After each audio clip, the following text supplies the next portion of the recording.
జ్యోతిషాస్త్రరీత్యా ద్వాదశ రాశుల్లో 12వ రాశి అయినటువంటి మీనరాశి మిత్రులారా, మీరు పూర్వాభాద్ర నక్షత్రం 4వ పాదం, ఉత్తరాభాద్ర నక్షత్రం 1, 2, 3, 4 పాదం, రేవతి నక్షత్రం 1, 2, 3, 4 పాదాలకి జన్మించిన మీరు మీనరాశి వారిగా పరిగణించబడుతున్నారు.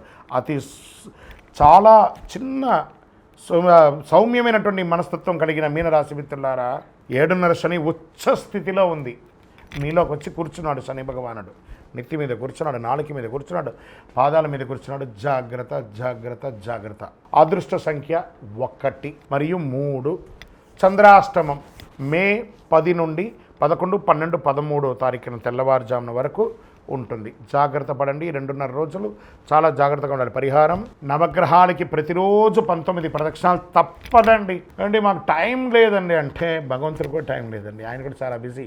మీరు ప్రదక్షిణ చేయకపోతే మీకు పనిష్మెంట్ ఇస్తాడని కాదట, కాస్త ఉపశమనం. ఆ భగవంతుడి దగ్గర ఒక ప్రార్థన, ఒక రిక్వెస్ట్. మనం ఎవరి దగ్గర ప్లీజ్ అంటాం కదా, అలా అక్కడ పోయి భగవంతుడి దగ్గర ప్లీజ్ అండి, మనుషుల దగ్గర కాదు.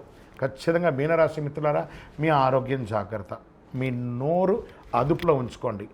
మళ్ళీ చెప్తున్నాను, మీకు మాత్రమే తెలుసు వేరు, మీకు తెలుసు వేరు. అది దాన్ని దృష్టిలో పెట్టుకోండి. శనేశ్వరుని ప్రసన్నం చేసుకోవాలి. కాస్మెటిక్స్కి దూరంగా ఉండండి. అన్ని రకాలుగా జాగ్రత్తగా ఉండాలి. మీ యొక్క కులదైవం, ఇష్టదైవం దగ్గరికి పోయి మీ వయస్సు ఎంత ఉందో నెలకొకసారి దీపం వెలిగించండి. అతి శక్తివంతమైనటువంటి కరుంగాళిమాల మీకు 7.5 శని నడుస్తుంది. జమ్మి చెట్టు శని భగవాను యొక్క చెట్టు, ఆ జమ్మి చెట్టే కరుంగాళి. దాన్ని మీరు తప్పకుండా ధరించండి. స్త్రీ పురుషులు ఎవరైనా కూడాను ఆరోగ్యంగా ఉంటారు, శని ప్రీతి పొందుతారు, అన్ని రకాలుగా విజయం సాధిస్తారు. ఇంకనూ మీ వ్యక్తిగత జాతకం తెలుసుకోవడానికి ఈ కింద కనబడుతున్న నంబర్కి మీ యొక్క పేరు, date of birth, time of birth, place of birth WhatsApp చేయండి. విజయోస్తు.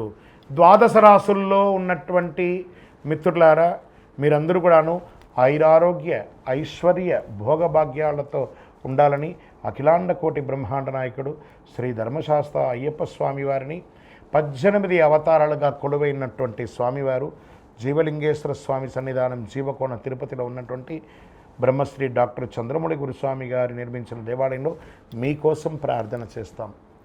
మీరు క్షేమంగా ఉంటారు. తిరుపతికి వచ్చినప్పుడు మన దేవాలయాన్ని తప్పకుండా దర్శనం చేసుకోండి. రైల్వే స్టేషన్ నుండి, బస్టాండ్ నుండి 3 కిలోమీటర్ల దూరంలో ఉంటుంది. విజయోస్తు.